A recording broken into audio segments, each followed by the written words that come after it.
Hello friends, स्वागत है एक बार फिर से आपका V star education YouTube channel पे। और आज का हमारा टॉपिक होने वाला है amino acid. I hope guys all are well, अपने घर होंगे, सुरक्षित होंगे और अपनी एग्ज़ाम की तैयारी कर रहे होंगे, क्योंकि जीतने का जुनून हो तो हारने का डर नहीं रहता। और अगर सपना देखा है तो उसे पूरा करने की हिम्मत होनी चाहिए। ठीक है, वो हिम्मत आप में है। आप इस बार का जो अपकमिंग नेट एग्ज़ाम है अपना, उसमें आप जीआरएफ ज़रूर निकालोगे। ये मेरी आप सभी के लिए दुआएं हैं। ठीक है, तो स्टार्ट करते हैं अमाइनो एसिड से।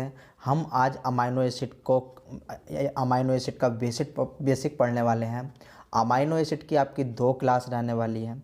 अमाइनो एसिड की प्रॉपर्टी, पीआई, पीके, आपका जितने भी अमाइनो एसिड से रिलेटेड जितने भी कॉन्सेप्ट हैं वे सब क्लियर करवाने वाले हैं। जो पहली बार इस वीडियो के माध्यम से इस चैनल पर जुड़े हैं वे चैनल को अभी सब्सक्राइब कर लें। और इसकी पीडीएफ हमारे टेलीग्राम चैनल पर मिलेगी। टेलीग्राम चैनल का लिंक मैं आपको डिस्क्रिप्शन में दे दूंगा।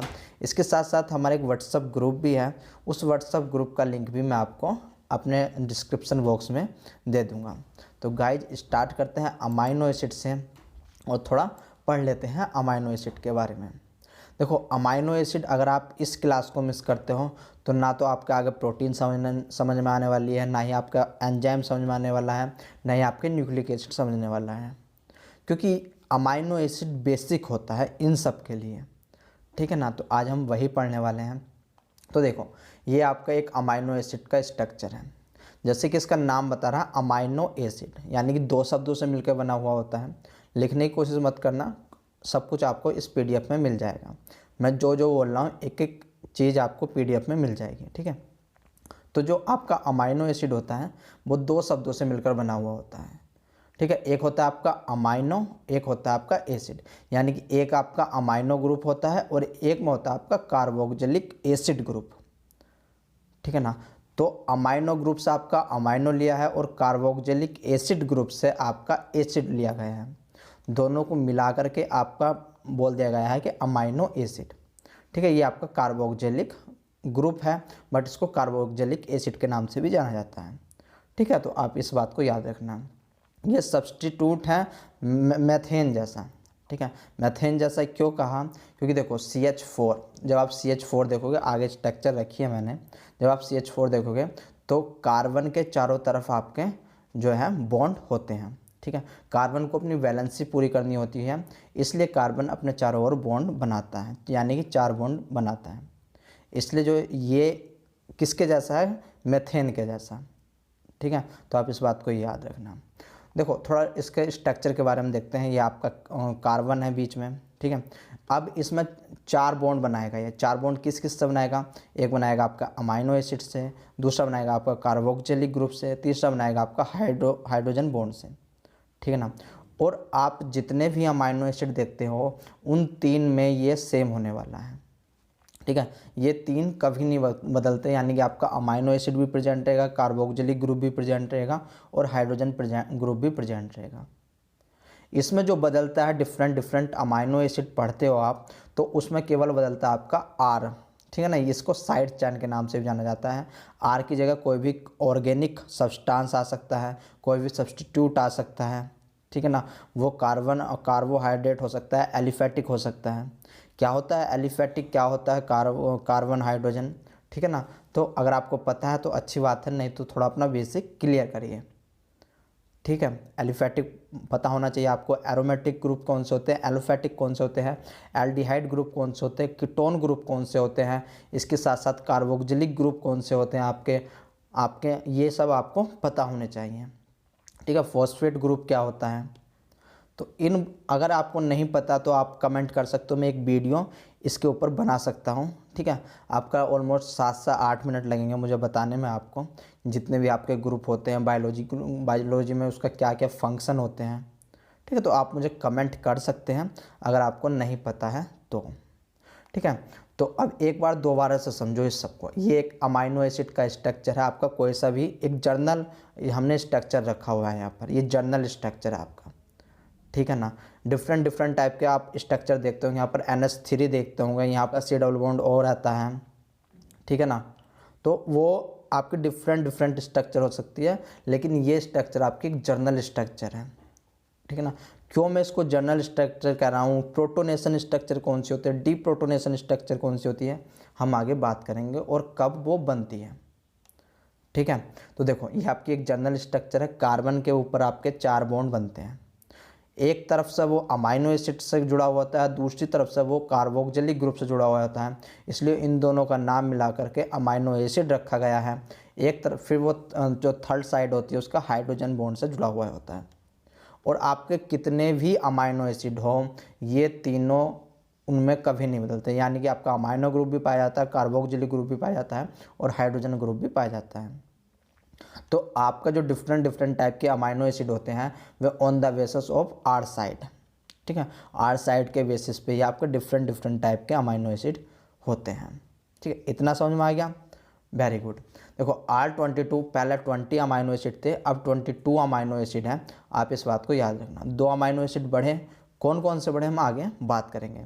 और 22 of common amino acid are alpha amino acid, ठीक है ना। इसको अल्फा अमाइनो एसिड क्यों बोला, क्योंकि देखो ये जो कार्बन होता है ना ये आपका, ये अल्फा कार्बन कहलाता है, इसलिए यहाँ पर इन सबको क्या बोला गया, अल्फा अमाइनो एसिड।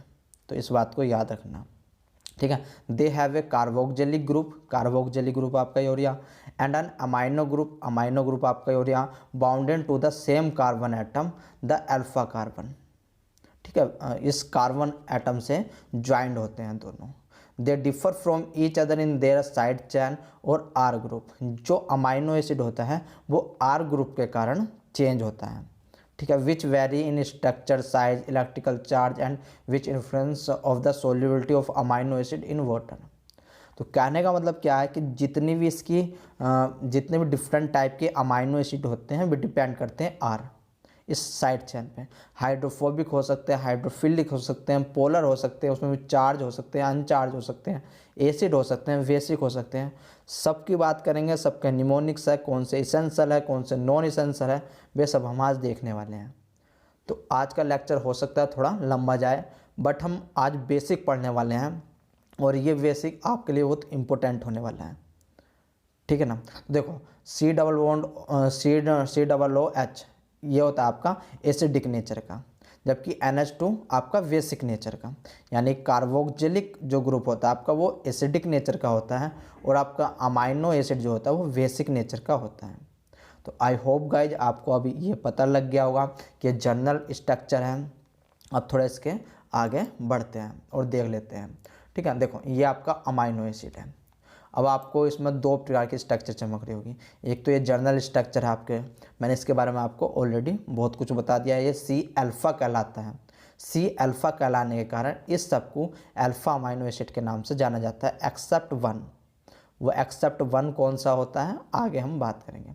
जो इसका सब्स्टिट्यूट होता है वो मेथेन के जैसा होता है, यानी कि आप मेथेन को देखते होंगे कि CH4 होता है, यानी कार्बन पे डिफरेंट टाइप के आपके हाइड्रोजन मतलब बॉन्ड होते हैं, ठीक है ना। तो मेथेन के ही एक प्रकार से सिनोनियम होता है ये आपका अमाइनो एसिड, ठीक है। तो ये स्ट्रक्चर आपकी समझ में आ गई होगी। अब आप दूसरी स्ट्रक्चर देख रहे हो कि NH3C, ये आपका हाइड्रोजन चाहे तो इसके साथ रख लो या फिर ये हाइड्रोजन नीचे आ सकता था। इसके बाद बॉन्ड C आप देख रहे होंगे, ये आपका जो बॉन्ड है वो पार्सली डबल बॉन्ड है, ये पार्सली डबल बॉन्ड कहलाता है आपका।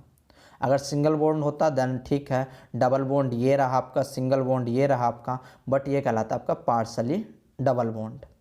इसको ऐसा क्यों रखते हैं वो हम बात करेंगे आगे, ठीक है। तो ये कार्बोक्जिलिक ग्रुप है आपका और इसको बोलते हैं आपका अल्फ़ा हाइड्रोजन। तो ये 3 चीज़ आपकी, ये 3 चीज़ कभी नहीं बदलती किसी भी अमाइनो एसिड में। बदलता क्या है आपका आर ग्रुप, ठीक है, या फिर इसको हम साइड चेन के नाम से भी जानते हैं। तो अब पहला तो जनरल स्ट्रक्चर ऐसा था, अब ये ऐसा क्यों बना, तो जब हम पढ़ेंगे अमाइनो एसिड का आयनाइजेशन तब हम इसको बहुत ही ध्यान से देखने वाले हैं। थोड़ा सा बता देता हूँ कि आपका क्या होता है। पहले उससे पहले आपका देखो टॉपिक तो आने वाला था अभी मोलर, ठीक है, उसके बाद pH पढ़ा जाता है आपका, देन बफर पढ़ा जाता है। बट उन तीनों टॉपिक को पढ़ने के लिए एक्चुअली मुझे पेन टैब की ज़रूरत पड़ती है, और जो मैंने पेन टैब मंगवाया था वो पेन टैब मेरा थोड़ा ख़राब निकल गया, तो मैंने उसे दोबारा भेज दिया है, दोबारा मंगाया है मैंने, ठीक है ना। तो जब वो आ जाएगा मैं जो आपके ये पीएच का कॉन्सेप्ट है, बायो एनर्जेटिक का आपका पोर्शन है, थर्मोडायनेमिक्स का है, और आपका मोलर का कॉन्सेप्ट है, वो मैं तभी पढ़ा दूंगा। इनकी एक दो दो क्लास है, तो डोंट वेरी, ठीक है ना। तो देखो थोड़ा कॉन्सेप्ट जान लो पीएच का। पीएच का कॉन्सेप्ट जान लो। आपको पता होगा जो पीएच स्केल रहती है वो 0 से लेकर के 14 तक होती है आपकी। 0 से लेकर के 6 तक आपका एसिडिक नेचर होता है, और 8 से लेकर के 14 तक आपका एल्कलाइन नेचर होता है। एल्कलाइन को हम बेसिक नेचर के नाम से भी जानते हैं, इसको याद रखना, एल्कलाइन को हम बेसिक भी बोल देते हैं। और जो 7 होता है वो आपका न्यूट्रल होता है। एसिडिक क्या होता है, आपने सबने पढ़ा होगा कि एसिडिक मतलब आपका लो पीएच मतलब मोर हाइड्रोजन, यानी कि प्रोटॉन मोर होते हैं, उसमें ज़्यादा होते हैं। अगर प्रोटॉन ज़्यादा तो आपका प्रोटोनेटेड, यानी कि हाइड्रोजन डोनेट कर सकता है। देखो अगर आप इस जो स्केल दे रखी है आप इस साइड में बढ़ते जाओगे, यानी कि लेफ़्ट साइड में बढ़ते हो जाओगे तो पीएच घटेगा, और अगर आप राइट साइड में बढ़ते जाओगे तो पीएच आपका बढ़ेगा।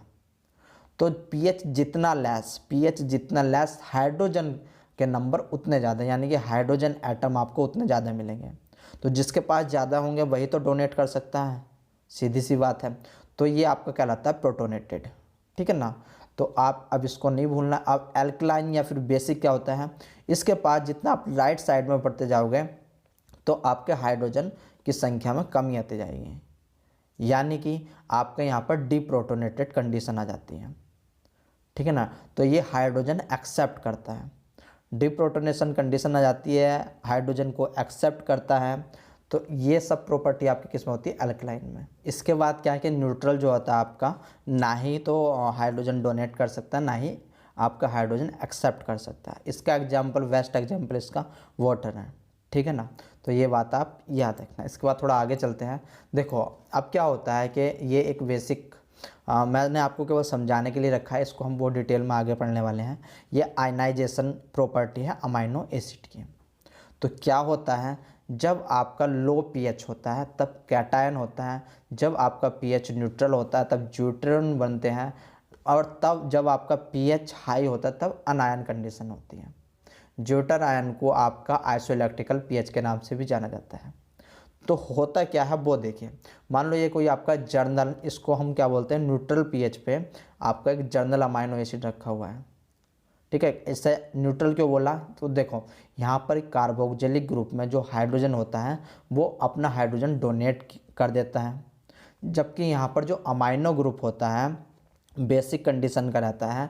यहाँ पर जो अमाइनो ग्रुप है वो आपका हाइड्रोजन को एक्सेप्ट करके रखता है, इसलिए यहाँ से एक डोनेट हो गया और यहाँ पर एक एक्सेप्ट हो गया।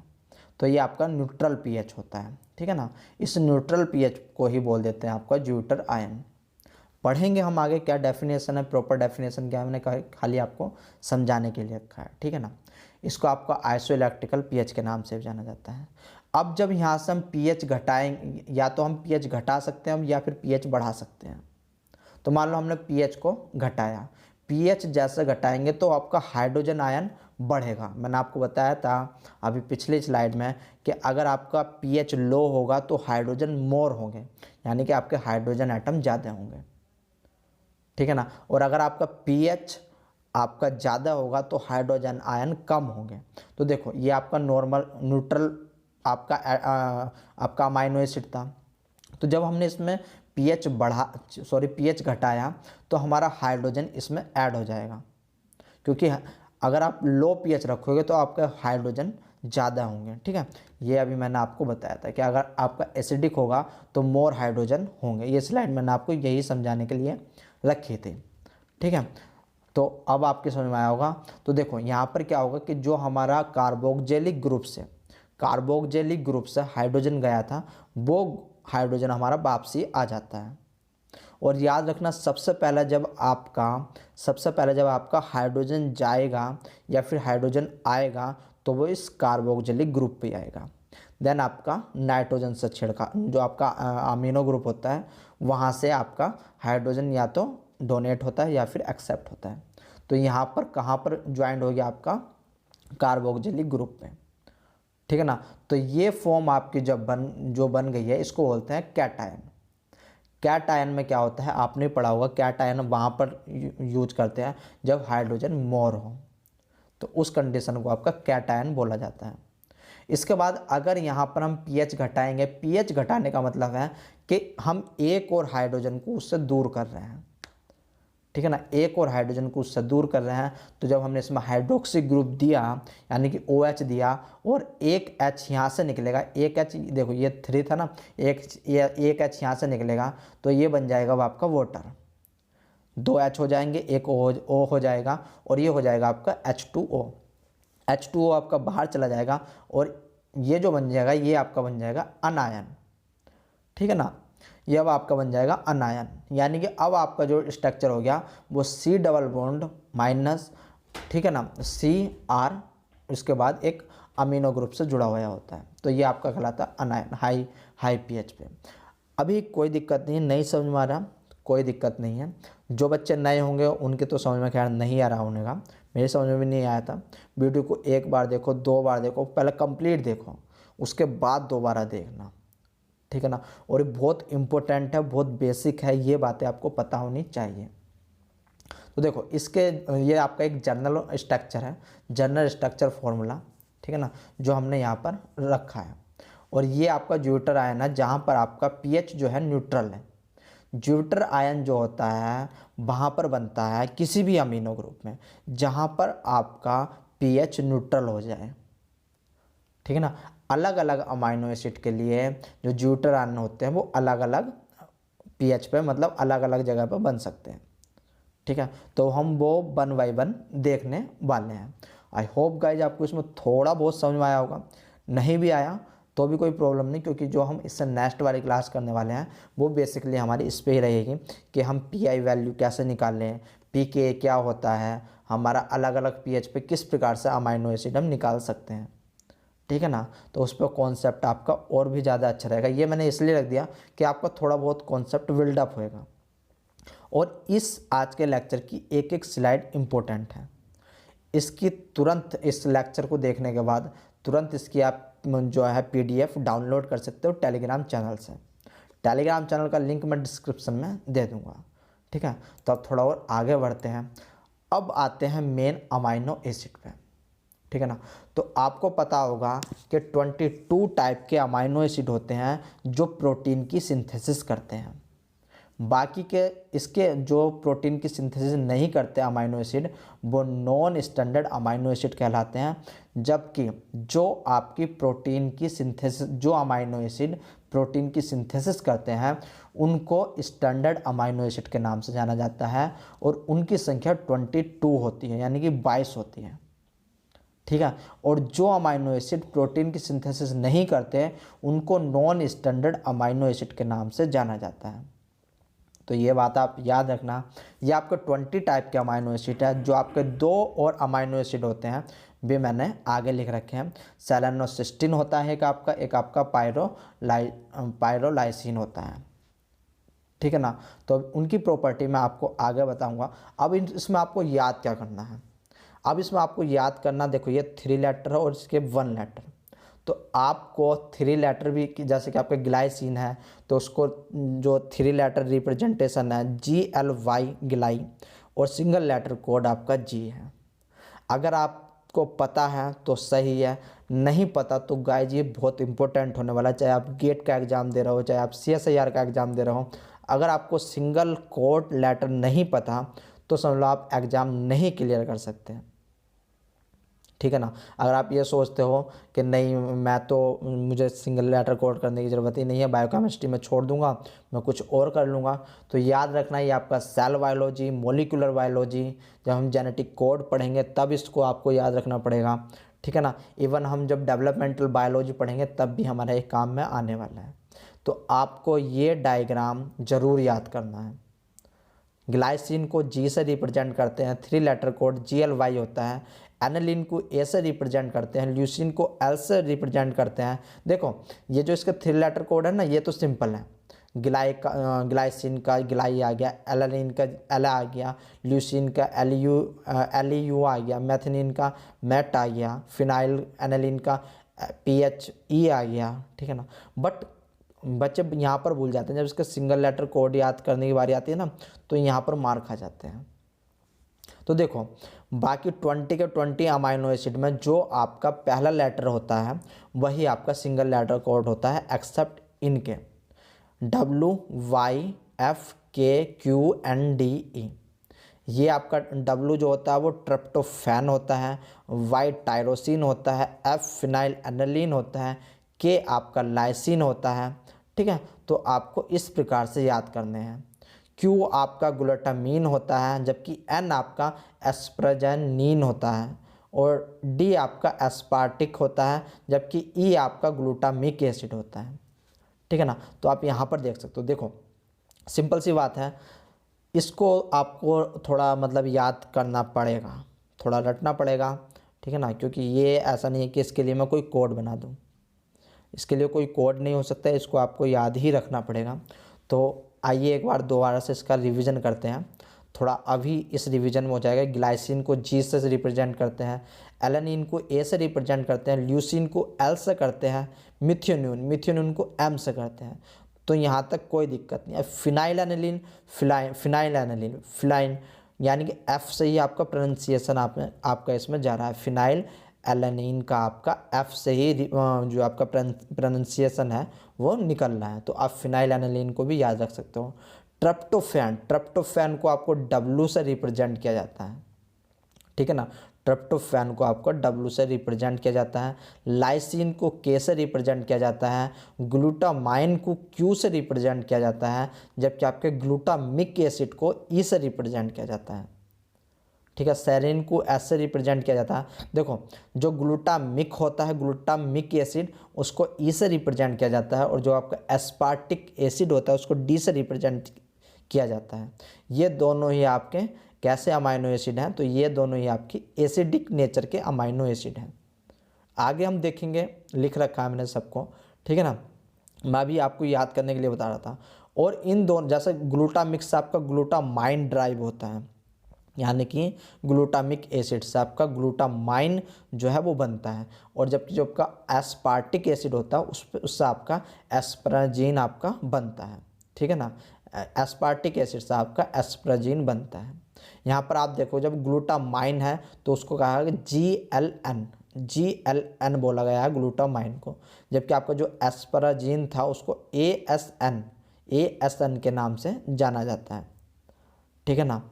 अब ग्लूटामिक को ग्लू सीधा से हिसाब है, और ई इसका सिंगल लेटर कोड है, जबकि एस्पार्टिक जो है उसको D से रिप्रेजेंट किया जाता है, और ASP इसका 3 लेटर कोड है, ठीक है ना। इसके बाद P से प्रोलिन आ जाता है, V से वैलिन आ जाता है, I से आइसोल्यूसिन, C से सिस्टीन, आपका Y से टायरोसिन। तो एक आपका ये याद रखने वाली बात होगी कि Y से आपका टायरोसिन आता है। ट्रिप्टोफैन W से आता है, जबकि आपका टायरोसिन Y से आता है। हिस्टाडीन H है आपका। आर्जिनिन, देखो इसमें भी प्रोनाउंसिएशन R निकल रहा है, आर्जिनिन। जैसे कि फिनाइल एनालिन था तो F ही हमारा प्रोनाउंसिएशन निकल रहा था, इसी प्रकार से आपका R जो है इसका प्रोनाउंसिएशन R से ही निकल रहा है, आर्जिनिन का। तो ये दो तो आप बड़ी आराम से याद रख सकते हो। ट्रिप्टोफैन, टायरोसिन एक बार आप देख लेना, ठीक है ना। इसके बाद ग्लूटामाइन और एस्पराजीन जो QN से रिप्रेजेंट किया जाता है, जबकि ग्लूटामिक एसिड, एस्पार्टिक एसिड, इसको DE से रिप्रेजेंट किया जाता है, ठीक है ना। बाकी आपके देखो T थ्रियोनिन के लिए यूज हो गया। तो इस आपको जो आपकी टेबल है इसको आपको याद रखना बहुत ज़रूरी है। अभी आपको जो आपका अगला लेक्चर आएगा मैं अपलोड करूँगा, उससे पहले आपकी याद ये हो जाना चाहिए। ऐसा मत करो कि आगे को दौड़ कर रहे हो, पीछे को छोड़ कर रहे हो। जितना पढ़ो अपना ऐसा पढ़ो कि कभी मत भूलो। ज़्यादा पढ़ने का कोई फ़ायदा नहीं, कम पढ़ो लेकिन वो याद का पढ़ो। अगर बाय चांस इस लेटर कोड में से आपका CSIR वालों ने 2 नंबर का या फिर 4 नंबर का कुछ पूछ लिया तो आप इस लायक बनो कि आप इसको करके आओ, ठीक है ना। और जब हम PI वैल्यू निकालेंगे तो ये सिंगल लेटर कोड आपके बहुत इंपॉर्टेंट होने वाले हैं, ठीक है ना, क्योंकि क्वेश्चन आपके इन्हीं से बनते हैं। CSIR कभी भी आपको प्रोलिन, वैलिन, आइसोल्यूशन ऐसा नहीं देगा, ना ही प्रो, वेल 3 लेटर कोड भी नहीं देगा, वो सिंगल लेटर कोड में ही आपको क्वेश्चन देने वाला है। आप जब अमाइनो एसिड के क्वेश्चन देखोगे तो आपको सिंगल लेटर कोड के ही जो है क्वेश्चन मिलने वाले हैं, इसलिए ये टेबल आपकी इम्पोर्टेंट होने वाली है। ठीक है, तो अब थोड़ा और आगे बढ़ते हैं। अब क्या है, अब देख लेते हैं। अब आते हैं हमारे essential amino acid and non essential amino acid. Essential amino acid वे होते हैं जिनको हमारे शरीर की ज़रूरत होती है, जिनको हमारे शरीर की आवश्यकता होती है, जिन्हें हमारा शरीर नहीं बना पाता। ठीक है ना। जबकि जो नॉन इसेंशियल अमाइनो एसिड होते हैं वे हमारे शरीर में ऑटोमेटिक किसी न किसी आपके मैकेनिज्म से बन जाते हैं, तो इनको हमारे शरीर की ज़रूरत नहीं होती। हमारे शरीर की इसेंशियल मतलब ज़रूरी, यानी कि इसेंशियल वाले ही हमारे शरीर के लिए ज़रूरी होते हैं। ठीक है, तो आप इस बात को याद रखना। अब ये कौन कौन से हो सकते हैं वो हम आगे बात करेंगे, क्योंकि इनके लिए एक बहुत अच्छा कोड है। तो आपके जो सेमी एसेंशियल अमाइनो एसिड होते हैं वे कौन कौन से होते हैं, HR यानी कि आर्जिनिन तथा हिस्टेडिन। ठीक है ना, HR शॉर्ट फॉर्म तो आपको देखो याद रखनी पड़ेगी, ये हो सकता है आपको लेक्चर दोबारा देखना पड़े। ठीक है ना, तो अब इनको किस प्रकार से याद रखा जा सकता है उसको देख लेते हैं। ये आपको मैंने 1 लेटर कोड बता दिए कि ये आपको हर हाल में याद रखने पड़ेंगे। 3 लेटर कोड अपने आप याद हो जाते हैं, बट 1 लेटर कोड आप एक बार कॉपी पर हैंड राइटिंग में इसको 3-4 बार लिख करके देखो। ठीक है ना, तो आगे बढ़ते हैं और कुछ और देखते हैं। अगर आप अभी हो सके तो वीडियो को स्टॉप करो, वीडियो को स्टॉप करने के बाद आप लिख करके देख लीजिए। ठीक है, इसके बाद देखो क्या होता है कि कुछ हमारे इसेंशियल अमाइनो एसिड होते हैं, तो आप एक याद कर लो, या तो आप इसेंशियल अमाइनो एसिड याद कर लो या फिर नॉन इसेंशियल अमाइनो एसिड याद कर लो। तो अधिकतर क्या है कि हम जो है इसेंशियल अमाइनो एसिड याद कर लेते हैं। ठीक है ना, और वो अच्छा भी है इसेंशियल अमाइनो एसिड याद करना। तो आपके 10 टाइप के इसेंशियल अमाइनो एसिड होते हैं, वे कौन कौन से हो सकते हैं, हिस्टडीन, ल्यूसीन, आपका isoleucine, lysine, मैथ्योनिन, phenylalanine, threonine, tryptophan, valine and arginine. ठीक है ना, आर्जिनिन भी आपका इसेंशियल में आता है। कंडीशनल इसेंशियल क्या होते हैं कि आपके एज के ऊपर डिपेंड करते हैं कि एडल्ट में कौन सा आना है। ठीक है, अब जब आप चाइल्डहुड में होते हैं तब कौन सा रहता है, तो हम उसकी भी आगे बात करने वाले हैं। ठीक है, तो अब इनको याद कैसे करा जाए, कोई ट्रिक, तो इसकी बहुत अच्छी ट्रिक मैंने जब मैं पढ़ रहा था तब मैंने यूट्यूब पर इसकी अच्छी ट्रिक देखी थी। टीचर का नाम क्या है वो तो मैं भूल चुका हूँ, ना ही मुझे वो दोबारा टीचर मैंने सर्च करने की कोशिश की थी, मुझे वो दोबारा वीडियो नहीं मिली। बट उन्होंने जो निमोनिक्स दिया था वो था BIP होल में TT। इसेंशियल अमाइनो एसिड के लिए उन्होंने एक निमोनिक्स दिया था कि BIP होल में TT। ठीक है ना, और मुझे निमोनिक्स बहुत ही सीधा सा लगा, और देखो 1 लेटर कोड का है, यानी कि आपका वैलिन, आइसोल्यूसिन, आपका फिनाइलएलानिन, हिस्टडीन, आपका इसके बाद आर्जिनिन, लाइसिन, ल्यूसिन, यानी कि ये जो आप याद करोगे इसके लिए आपको जो सिंगल लेटर कोड है वो नहीं चाहिए होता है। आप डायरेक्ट बिना उसके जो आपका सिंगल लेटर कोड होते हैं उनके बिना भी इसको याद कर सकते हो। ठीक है ना, जैसे V for valine, I for isoleucine, P for phenylalanine, याद रखना P for phenylalanine, H for histidine, A for arginine, इसके बाद आपका L for lysine, leucine, ME methionine, T for threonine और T for threonine and tryptophan. इसमें आपका tyrosine नहीं आता, याद रखना। इस P से कभी भी प्रोलीन नहीं आएगा और इन T से आपका कभी भी टायरोसिन नहीं आएगा। ठीक है ना, अगर आपकी याद कोड पहले से है तो बहुत अच्छी बात है, अगर आपकी याद कोड नहीं है तो आप इस कोड को याद रख सकते हो कि BIP होल में TT। BIP होल में TT मतलब आपका valine, isoleucine, phenylalanine, histidine, arginine, leucine, lysine, मैथ्योनिन, tryptophan and threonine. याद रखना, इन T से आपका टायरोसिन नहीं आने वाला और इस P से आपका प्रोलीन नहीं आने वाला, क्योंकि इस प्रोलीन से आपका फिनाइलएलानिन आ चुका है। ठीक है, तो ये 10 टाइप के इसेंशियल अमाइनो एसिड आप याद रख सकते हो इस कोड के थ्रू, अगर आपने अभी तक अपना कोई कोड नहीं बना रखा। अगर आपने अपना कोई कोड बना रखा है तो इस पर मत जाना, क्योंकि कंफ्यूज होने से कोई फ़ायदा नहीं। मेरी याद यही आता है BIP होल में TT, तो मैं इसको ही याद कर लेता हूँ, क्योंकि एक्चुअली क्या होता है, जितने भी स्टूडेंट रहते हैं तो उन्होंने ट्रेन का सफ़र ज़रूर तय किया होता है, तो उन्हें पता होगा टीटी जो होता है वो वीआईपी हॉल में जा कर के बैठेगा, चाहे उसकी जो है अपने केबिन में जाएगी और उसको पीछे ट्रेन में भी एक बोगी मिली हुई होती है, तो वो अकेला मालिक होता है, इसलिए वो VIP as a VIP treat किया जाता है। टीटी आपका एज ए वीआईपी ट्रीट किया जाता है। तो इसलिए मैंने इसका निमोनिक्स ये याद कर लिया कि वीआईपी हॉल में टीटी, ठीक है ना। अब देखो इसमें क्या है, अब इस वाले डायग्राम को समझो। इसमें इन्होंने इसेंशियल दे रखे हैं, ये कंडीशनल इसेंशियल दे रखे हैं। इसका मतलब क्या है कि आपका डिफरेंट ग्रुप एज में आपके डिफरेंट अमाइनो एसिड की ज़रूरत होती है। जैसे कि आपका आर्जिनिन है, आर्जिनिन को आपका जब एडल्ट फेज होती है तब ज़रूरत होती है। सिस्टीन को भी आपकी जब एडल्ट एज होती है तब ज़रूरत होती है, ठीक है ना। और ग्लूटामाइन, ग्लाइसिन, प्रोलिन, टायरोसिन ये हम में नहीं पाए जाते हैं, बट डिफरेंट टाइप के जो ऑर्गेनिज्म होते हैं उनमें ज़रूरत होती है। हमारे अंदर आर्जिनिन की ही ज़रूरत होती है इस टेबल के अंदर, ठीक है ना। बाकी हमारे शरीर में ऑटोमेटिकली बन जाते हैं। ये बनते कैसे हैं, ये आपको एक मज़ेदार बात यह है कि जब हम इसेंशियल अमाइनो एसिड लेंगे तो इन इसेंशियल अमाइनो एसिड से नॉन इसेंशियल अमाइनो एसिड ही बनते हैं। यानी कि अगर ये नहीं जाएंगे, ठीक है, हमारे शरीर के अंदर इसेंशियल अमाइनो एसिड नहीं जाएंगे तो इसमें से काफ़ी सारे अमाइनो एसिड ऐसे हैं जिनका फॉर्मेशन नहीं हो पाएगा। तो इसलिए इसेंशियल अमाइनो एसिड हमारे लिए बहुत ज़रूरी होते हैं। याद रखना, टोटल 22 टाइप के अमाइनो एसिड हमें कब मिलते हैं, हमें मिलते हैं मीट में। अगर हमें मतलब पूरे अमाइनो एसिड लेने हैं, कंप्लीट अमाइनो एसिड लेने हैं, तब हमें उसके लिए जाना पड़ेगा मीट पर, ठीक है ना। अगर जैसे कि आप जितने भी वेजिटेबल खाते हो तो उनमें कंप्लीट अमाइनो एसिड आपको नहीं मिल पाते, ठीक है। इसलिए काफ़ी सारे जो बॉडी बिल्डर होते हैं, जो मसल को गेन करने की कोशिश करते हैं, उनके लिए मीट या फिर एग इसेंशियल होता है, क्योंकि एग में आपके मोस्टली अमाइनो एसिड पाए जाते हैं। आपका सोयाबीन ऐसी होती है जिस पर मोस्ट ऑफ प्रोटीन, मतलब प्रोटीन रिच सोर्स है, आपको भी पता होगा, लेकिन उसमें भी आपके कुछ अमाइनो एसिड ऐसा होता है जो उस सोयाबीन में भी नहीं पाया जाता, ठीक है। तो आप इस बात को याद रख सकते हो। आगे बढ़ते हैं, अब देखते हैं कि अमाइनो एसिड को किस प्रकार से क्लासिफिकेशन किया गया है।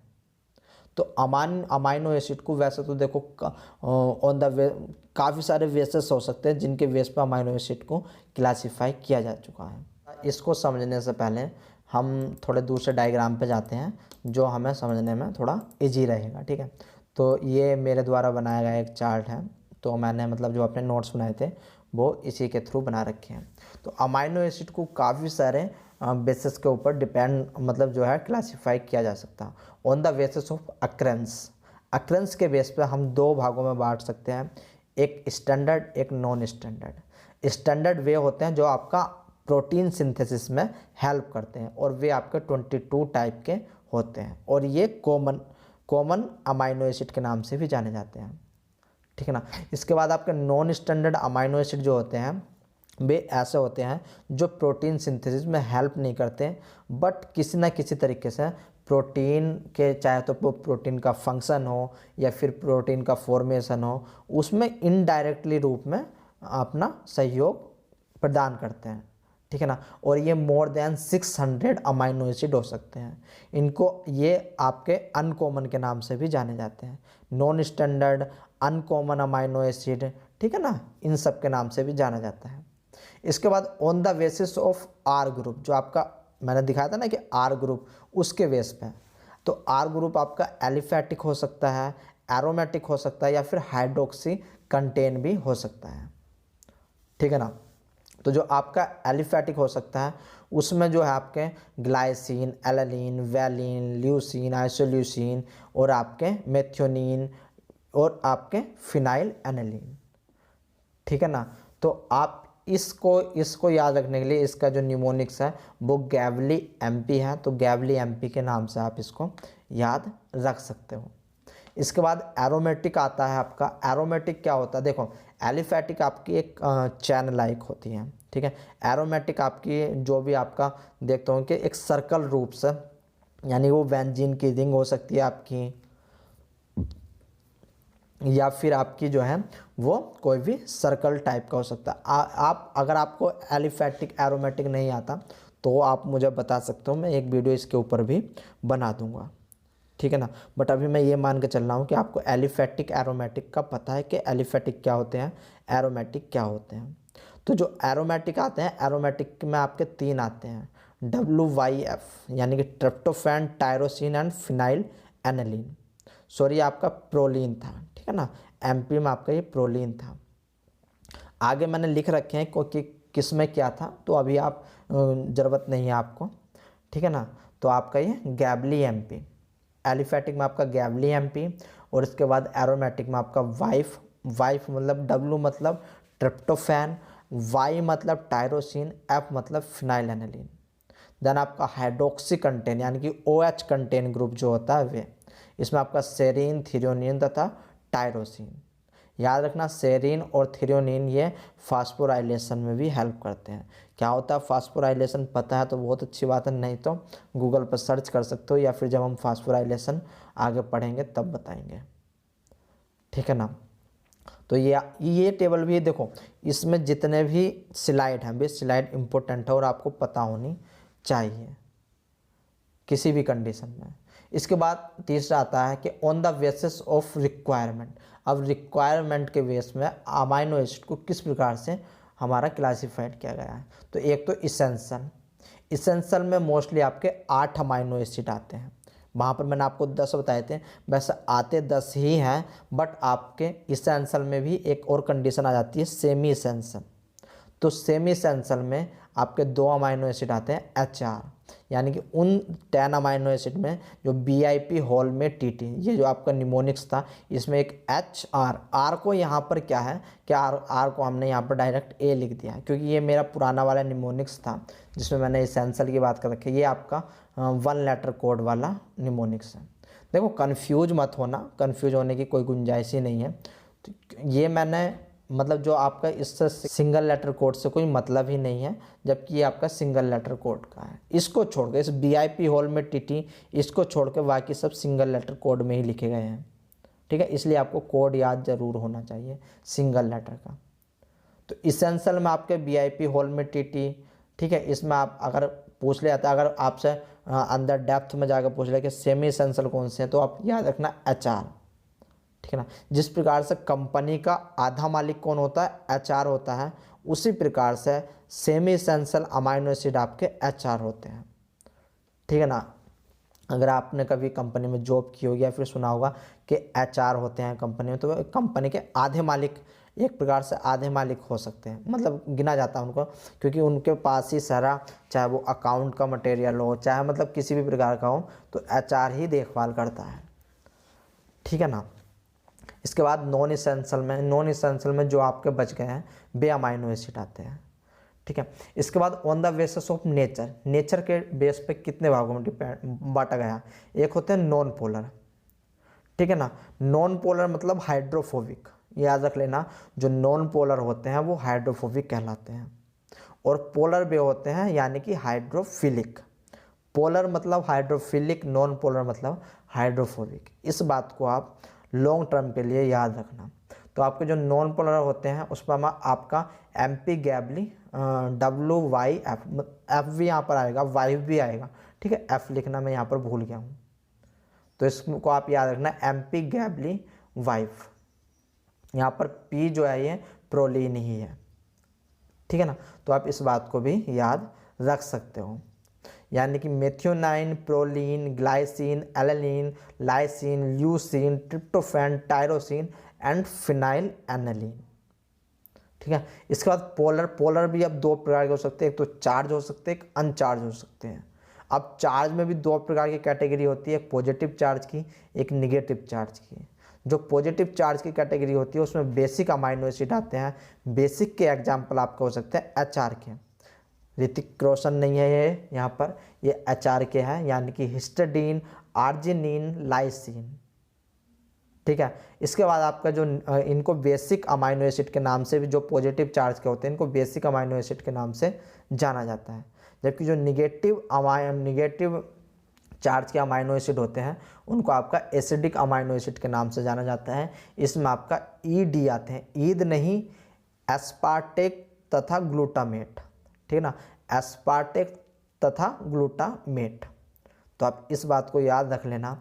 देखो आपको ये लेक्चर बहुत काफ़ी इन्फॉर्मेटिव है, अगर आप नहीं पढ़ा है इतना डीप तो आपको देखो ये याद करना पड़ेगा, क्योंकि ये तो कुछ नहीं है CSIR में, बाकी में ये कुछ नहीं है, इससे डीप कॉन्सेप्ट आपके आने वाले हैं, ठीक है। इसके बाद on the basis of precursor के बेस पे इसको 3 भागों में बांटा गया है कि आपका कीटोजेनिक, ग्लूकोकीटोजेनिक एंड ग्लूकोजेनिक। कीटोजेनिक में आपका KL, ठीक है ना, वो मैच वाला KL नहीं, KL मतलब लाइसिन एंड ल्यूसिन। जो कीटोजेनिक होता है वो लाइसिन एंड ल्यूसिन, और ग्लूकोकीटोजेनिक में IT5, आइसोल्यूसिन, आपका T से थ्रियोनिन, W से आपका ट्रिप्टोफैन एंड Y से टायरोसिन, F से फिनाइलएनिलीन। मैंने ही काफ़ी बार आपके सिंगल लेटर कोड को यहाँ पर बोल दिया है, तो आई होप गाइज आपकी थोड़ा बहुत तो आया होगा सिंगल लेटर कोड समझ में, ठीक है ना। तो ग्लूकोकीटोजेनिक को याद रखना कि IT5 और कीटोजेनिक को याद रखना है KL। इसके बाद जो आपके ग्लूकोजेनिक प्रिकर्सर होते हैं वे याद रखना, जितने भी आपके रेस्ट अमाइनो एसिड बच गए हैं वे होते हैं आपके ग्लूकोजेनिक अमाइनो एसिड, ठीक है। तो ये टेबल आपके लिए बहुत इंपॉर्टेंट होने वाली है, तो इस टेबल को आप याद रखना।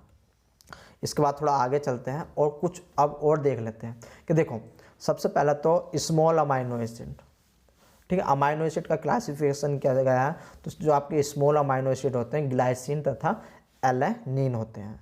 क्यों ये स्मॉल होते हैं देखेंगे जब हम अभी स्ट्रक्चर पर बात करेंगे, तब हम देखेंगे। इनमें से भी सबसे छोटा आपका ग्लाइसिन होता है, और ग्लाइसिन सिमेट्री नेचर का होता है। बाकी ग्लाइसिन के अलावा जितने भी अमाइनो एसिड होते हैं वह सब एसिमेट्री नेचर के होते हैं। अब ये एसिमेट्री नेचर क्या होता है वो आपको पता होना चाहिए। देखो जब आपका, इसे एक सिंपल सी भाषा में समझो, जब आप मिरर में अपने आप को देखते होंगे तो अब आप अपने आप को सेम तरीके से देखते होंगे, ठीक है ना। या फिर एक काम करो, आप मिरर के आगे A रखो, तो आप जब A को देखोगे तो वो सिमिलर चमकेगा, यानी कि जैसा A बाहर वैसा A उस मिरर के अंदर। तो ऐसे ही जब हम ग्लाइसिन को देखते हैं, जब ग्लाइसिन का हम सिमेट्री देखते हैं तो वो हमारी सिमिलर होती है, इसलिए ग्लाइसिन को बोला गया है यानी कि सिमेट्रिकल कंडीशन, ठीक है ना। जबकि जो इसके अलावा जो हमारे अमाइनो एसिड बच जाते हैं वे सब एसिमेट्री अमाइनो एसिड होते हैं, ठीक है ना। तो इस बात को भी याद रखना। इसके बाद ब्रांच्ड अमाइनो एसिड कौन कौन से होते हैं, जैसे कि वैलिन, ल्यूसिन, आइसोल्यूसिन। ये जब इनकी R चैन होती है तो वो ब्रांच का फॉर्मेशन करती है। आप इसको याद रख सकते हो VLI के नाम से, ठीक है, विलाई बोल सकते हो, या फिर आप इसका कुछ और प्रोनाउंसिएशन VIL भी कर सकते हो, ठीक है ना। विल अच्छा रहेगा कि ब्रांच है, ब्रांच मतलब विल, आप इसको इस प्रकार से याद रख सकते हो। इसके बाद आपका हाइड्रोक्सी अमाइनो एसिड में आपके कौन कौन से आते हैं, सेरीन, थ्रियोनिन, तथा इसके साथ एक और आता है, मैंने पीछे अभी आपको समझाया है, ठीक है ना। तो आप उसको कमेंट में लिखना, देखता हूँ कि आपके कितना याद हो रहा है, कितना टॉपिक समझ में आ रहा है। मेहनत करो, क्योंकि मेहनत करने से CSIR GRF निकलेगा। ऐसे ही GRF वो कहते हैं ना कि मैंने मेहनत की थी, मेरा 1 नंबर से रह गया, मेरा 5 नंबर से रह गया। तुमने मेहनत नहीं की इसलिए तुम्हारा नहीं हो पाया, मेहनत करते तो तुम्हारा ज़रूर GRF निकलता।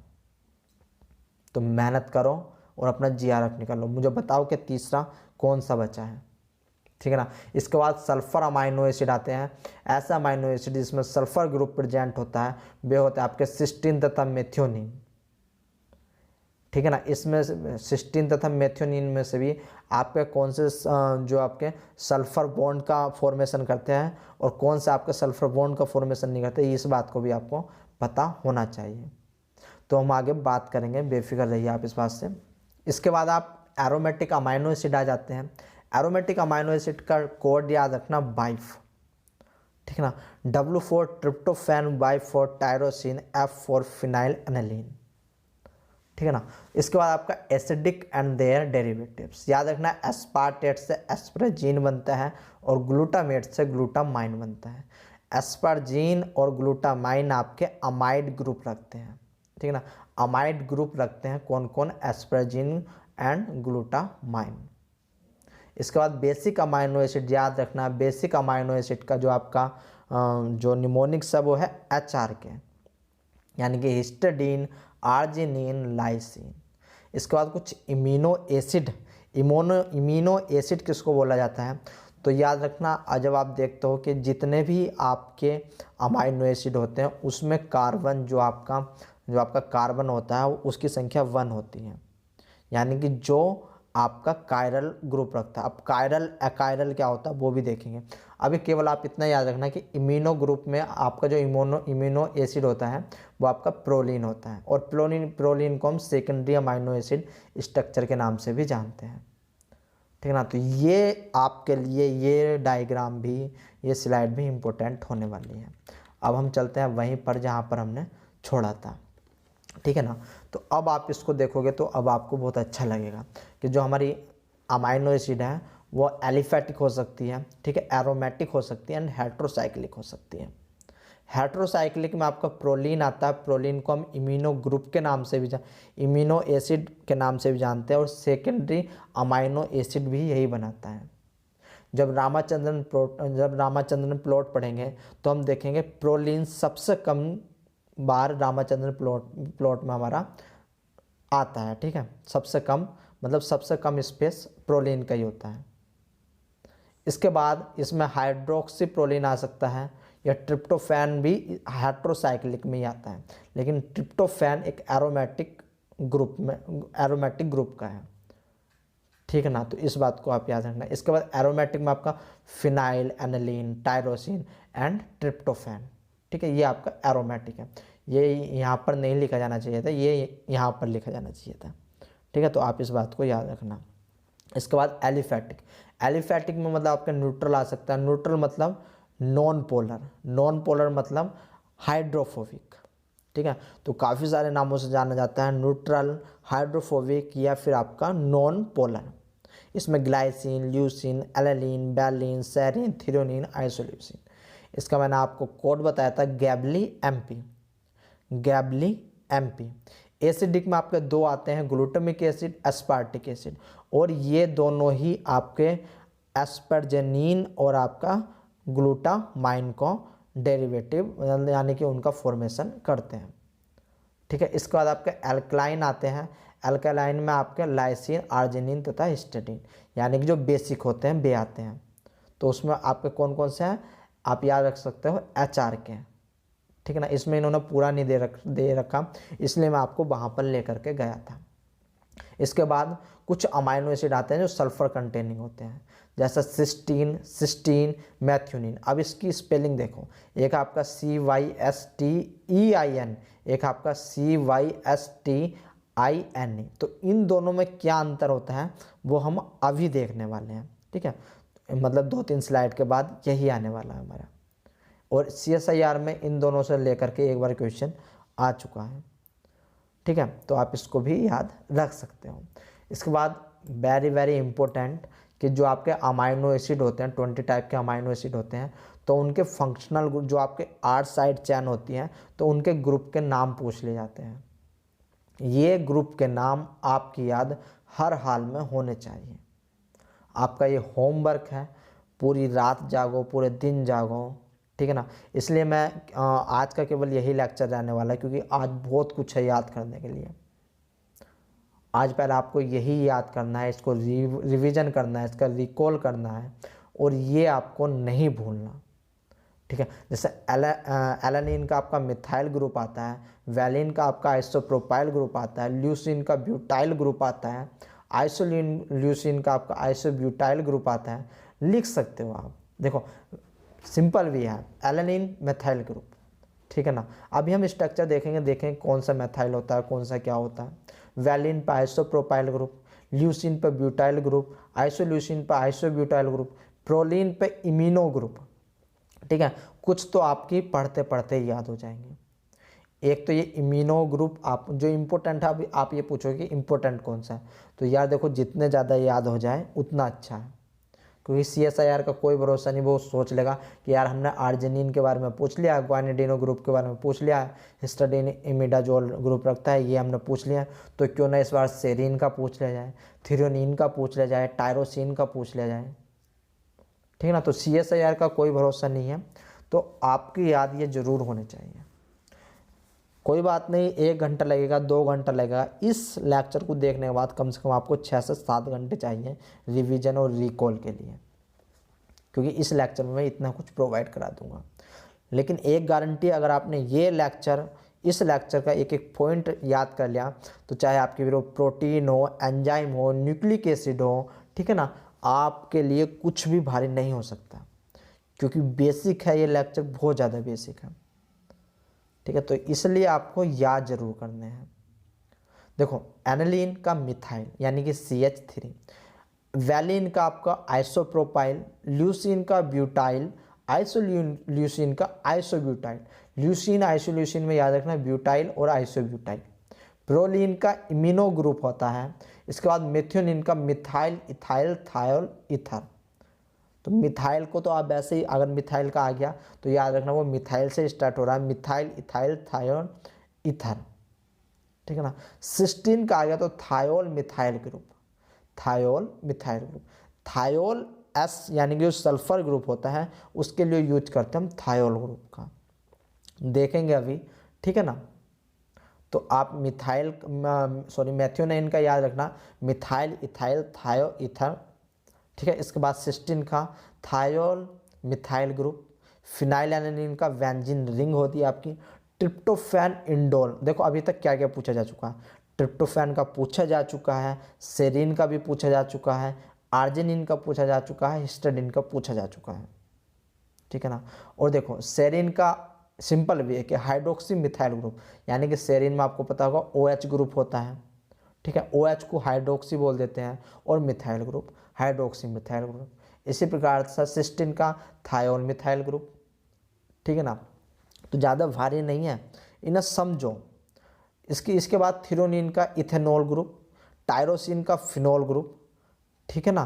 तो जैसे फिनाइलएलानाइन का बेंजीन ग्रुप था, तो टायरोसिन का आपका फिनॉल ग्रुप। आपको पता होगा बेंजीन और फिनॉल, बेंजीन की रिंग और फिनॉल की रिंग किस प्रकार की होती है, नहीं पता तो ये थोड़ा बेसिक है, थोड़ा सा इनकी स्ट्रक्चर देखो। ठीक है, और गूगल पर जा करके बेंजीन की कैसी स्ट्रक्चर होती है, फिनॉल ग्रुप फिनॉल की कैसी स्ट्रक्चर होती है वो देखो। इसके बाद आपका एस्परजिन और आपका ग्लूटामाइन में एमाइड ग्रुप होते हैं इन दोनों में। और डेरिवेटिव कहाँ से होते हैं, एस्पार्टिक एसिड से तथा ग्लूटामिक एसिड से। ठीक है। एस्पार्टिक एसिड ग्लूटामिक एसिड में कार्बोक्जिलिक एसिड पाया जाता है। क्यों? क्योंकि ये एसिडिक नेचर के होते हैं और एसिडिक नेचर आपका कार्बोक्जिलिक ग्रुप प्रोवाइड कराता है। ठीक है ना। इनमें एक अल्फा होता है, एक बीटा होता है। जो आपका एस्पार्टिक एसिड होता है वो अल्फा कार्बोक्जिलिक होता है। जो आपका ग्लूटामिक होता है वो इसको अभी आप रहने दो, क्योंकि इसको अभी मेरे भी याद नहीं आ रहा है कि इनमें अल्फा कौन सा और बीटा कौन सा है। ठीक है, मुझे एक बार देखना पड़ेगा। जो नेक्स्ट स्लाइड लाऊंगा मैं, जो मतलब नेक्स्ट लेक्चर लाऊंगा, उसमें आपको बताऊंगा अल्फा और बीटा। क्यों इनको अल्फा बीटा बोलते हैं इस बात को भी मैं तभी बताऊंगा। ठीक है ना। इसके बाद लाइसिन में एल ब्यूटाइल एमाइन, ये इम्पोर्टेंट है और मेरे ख्याल से ये 2 नंबर में 2017 में पूछा जा चुका है। ठीक है, लाइसिन का आपसे पूछा जा चुका है, एन ब्यूटाइल एमाइन का। आर्जिनिन का ग्वानिडिनो ग्रुप है और आपका नंबर 19 हिस्टाडीन आ जाता है, जिसका आपका इमिडाजोल ग्रुप है। अब आप पूछोगे कि सर हमने तो 22 टाइप के पढ़े हैं, बाकी के 3 कहाँ पर हैं। ठीक है ना। तो याद रखना ग्लाइसिन में कोई ग्रुप नहीं होता, एक हाइड्रोजन आपका स्ट्रक्चर होती है। ठीक है ना। देख लेते हैं यार, चलो कोई नहीं। देखो जो आपका ये पिछले वाला ये वाला डायग्राम है, ये तो स्टैंडर्ड डायग्राम है, और ये जो आपका ये वाला डायग्राम है ये मेरी 12th की बुक थी जहाँ से मैंने ये याद करके रख रखे हैं। ठीक है ना। तो आप इसमें थोड़ा देख सकते हो, जैसे कि देखो ग्लाइसिन है, थोड़ा अगर क्वालिटी कम होगी तो अपनी क्वालिटी वीडियो की इंक्रीज कर लेना। ठीक है। तो देखो जैसे कि आपका ग्लाइसिन है, ग्लाइसिन में केवल एक हाइड्रोजन बॉन्ड है। एलानिन है, एलानिन में एक मिथाइल ग्रुप है जो कि आपका CH3 है। ठीक है, बाकी ऊपर का पोर्शन सभी में सेम होने वाला है, वो मैंने आपको पहले ही बता देता कि NH3 डबल बॉन्ड O, ये कैसा है, एक न्यूट्रल ग्रुप, अगर आपको याद आ रहा होगा तो। ठीक है, ये न्यूट्रल आपका सब में सेम होने वाला है। बाकी जो आपकी R साइड चेन होगी तो उसके बेस पर आपके अमाइनो एसिड डिफरेंट टाइप के होते हैं। तो आपको केवल यही याद रखना है कि R ग्रुप कौन सा है। तो CH3 है तो मिथाइल आ गया। अब CH बॉन्ड इधर भी है इधर भी, यानी V शेप का बना रहा है, V शेप का बना रहा है, इसको बोला गया आइसोप्रोपाइल ग्रुप। तो इसको बोला गया आपका वैलिन। ठीक है, ये आपका वैलिन है, V बनना है, V बनना है, याद रखना। यहाँ पर C के बाद CH एक इधर को है और CH3। ठीक है ना, तो ये V टाइप का बना रहा है, ये आपका वैलिन, और इस ग्रुप को आपको बोला गया आइसोप्रोपाइल ग्रुप। इसके बाद इसमें देखो, इसमें क्या होगा कि एक CH2 इधर लग गया एक्स्ट्रा बस। ठीक है, एक CH2 इधर लग गया एक्स्ट्रा, इसको बोला ब्यूटाइल ग्रुप। ये आपका है एग्जाम्पल ल्यूसीन का। ठीक है ना, अब ये आपको वाई शेप का चमक रहा होगा, अगर आप देखोगे ना इस प्रकार से उल्टा वाई, ये उल्टा V चमक रहा होगा, ये उल्टा Y चमक रहा होगा आपको। तो आप इस प्रकार से भी आ सकते हो कि V मतलब उल्टा V, आपका ल्यूसीन मतलब उल्टा Y। ठीक है ना, ये याद करने की, देखो अगर आपको अच्छे नंबर लाने हैं तो याद कर लो, और अगर आपको आगे टीचर लाइन में जाना है तो याद कर लो। ठीक है ना, आप इनको याद ही कर लो, क्योंकि मैं चाहता हूँ कि आप में से जो आप पढ़ रहे हो इस बार अपना GRF बहुत अच्छे मार्क्स से क्वालिफाई करें, और क्वालिफाई करने के बाद जिस चैनल पे मैं पढ़ा रहा हूँ आप इस चैनल पे पढ़ाओ। आपको बाकायदा आपकी फ़ीस, आपका पेमेंट मैं सब कुछ पे करूँगा। ठीक है ना, जो एक बड़े प्लेटफॉर्म पे, मैं नाम नहीं लेना चाहता, उन बड़े प्लेटफॉर्म में जो टीचर की सैलरी होती है मैं वो सब आपको देने वाला हूँ। ठीक है ना, बट उसके लिए अपना GRF क्वालिफाई करिए, और GRF क्वालिफाई करना है, टीचिंग में जाना है, तो आपको ये ग्रुप, ये स्ट्रक्चर याद रखनी पड़ेगी। जो बेसिक मैं बताता हूँ वो बेसिक याद रखना पड़ेगा। नहीं आता आप कमेंट कीजिए कि सर हमको, जैसे कि हमारा एल्डिहाइड, कीटोन, हाइड्रोक्सी, इन ग्रुप के बारे में नहीं पता तो आप बताइए। एलिफेटिक क्या होता है, एरोमेटिक क्या होता है, ब्रांच क्या होता है, लीनियर क्या होता है, इनके बारे में नहीं पता आप बताइए। क्योंकि मैं तो अभी ये मान के चल रहा हूँ कि यू आर ऑल्सो, आप सभी जो है MSc पास आउट हैं तो आपको ये पता होगा, या फिर MSc में होंगे अपने तो पता होगा। फिर भी जो मेरे जैसे हैं जिनको नहीं पता तो वे मुझसे बता सकते हैं, मैं जो है उस पर वीडियो बना दूंगा। ठीक है ना, इसके बाद आपका आइसोब्यूटाइल आप देख रहे होंगे कि आप T शेप बना रहा है आपका। ठीक है, T शेप बना रहा है आपका आइसोब्यूटाइल। ये है आपका आइसोल्यूसिन का एग्जाम्पल, यानी आइसोल्यूसिन में आपका कौन सा ग्रुप पाया जा रहा है, आइसोब्यूटाइल। इसके बाद प्रोलिन आप देख रहे होंगे एक साइक्लिक फॉर्म बना रहा है, प्रोलिन एक साइक्लिक फॉर्म बना रहा है, और इसमें जो रहते हैं, और इसमें जो है आपका एक साइक्लिक फॉर्म बना रहा है, एक हेट्रोसाइकिल टाइप के बना रहा है। ठीक है, इसको बोलते हैं इम्यूनो ग्रुप। इसको क्या बोलेंगे, इम्यूनो ग्रुप। इसके बाद आपका मेथियोनिन आ जाता है। मेथियोनिन में याद रखना सल्फर ग्रुप पाया जाता है, बट ये सल्फर अंदर की ओर रहता है, इसीलिए ये किसी से बॉन्ड नहीं कर पाता, यानी कि बॉन्ड फॉर्मेशन में मतलब बॉन्ड फॉर्मेशन नहीं कर पाता ये सल्फर ग्रुप इस मेथियोनिन में। ठीक है, इस मेथियोनिन में ये सल्फर ग्रुप किसी से बॉन्ड नहीं कर पाता, जबकि वहीं पर सिस्टीन में आपका ये SH ग्रुप बाहर होता है, और इसको सल्फिड्रिल ग्रुप के नाम से, मतलब सल्फिड्रिल बोलते हैं। ठीक है ना, इस SH को, और ये किसी भी दूसरे एटम से रिएक्शन कर लेता है। ठीक है ना, यानी कि मेथियोनिन इस सल्फर ग्रुप से रिएक्शन नहीं कर पाता, जबकि सिस्टीन में ये सल्फर जो SH ग्रुप होता है ये दूसरे एटम के साथ मिलकर के रिएक्शन कर लेता है। ठीक है ना, इसके बाद आपका फिनाइल एनिलीन में आप देख रहे होंगे बेंजीन रिंग बन रही है, ये आपकी बेंजीन रिंग है। ठीक है, इसके बाद आपका जो ट्रिप्टोफैन है उसमें एक इंडोल ग्रुप बनना है, आपका इंडोल ग्रुप इस प्रकार से, एक बेंजीन रिंग, उस पर पेंटासाइक्लिक है, वो पेंटासाइक्लिक आपके CH2 से जुड़ी हुई है। ठीक है, तो इस बात को आप याद रखना। इसके बाद आपका क्या है कि सेरीन आ जाता है। सेरीन में आपका हाइड्रोक्सिल ग्रुप पाया जाता है। आपके थ्रियोनिन है, आपके थ्रियोनिन में मतलब इस प्रकार से आप देख सकते हो कि डिफरेंट डिफरेंट टाइप के आपके जो है ग्रुप पाए जाते हैं। आप इसको एक बार बैठ करके रिवीजन करो इसका, ठीक है ना। अगर यहाँ से स्ट्रक्चर समझ में नहीं आ रही तो आप ये पीछे वाली तो आप इन वाले स्ट्रक्चरों पर जा सकते हो, ठीक है ना। जैसे ये आपके नॉन पोलर की स्ट्रक्चर है, ये एरोमेटिक के HR के, ये आपकी नॉन पोलर के जिसमें गैबली MP है। पोलर अनचार्ज यानी कि इसमें आपके serine, threonine, cysteine, proline, arginine, ये आपको एस्पार्टिक ग्लूटामेट ये आपको मिलने वाले हैं। इसके बाद निगेटिवली चार्ज जैसे एस्पार्टेट, ग्लूटामेट, ठीक है ना।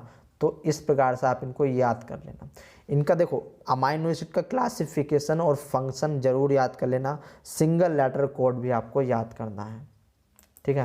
थोड़ा इसके आगे बढ़ते हैं। और भी आपके स्ट्रक्चर है जैसे कि non polar aliphatic R group की है, एरोमेटिक R ग्रुप की है, तो ये आप याद कर सकते हो, ठीक है। याद करने को काफ़ी कुछ है, तो वे सब आप मतलब देखो, अगर आपको टीचर नहीं बनना तो आप खाली इनके जो ग्रुप हैं ग्रुप के नाम याद कर लेना, दैट्स ऑल।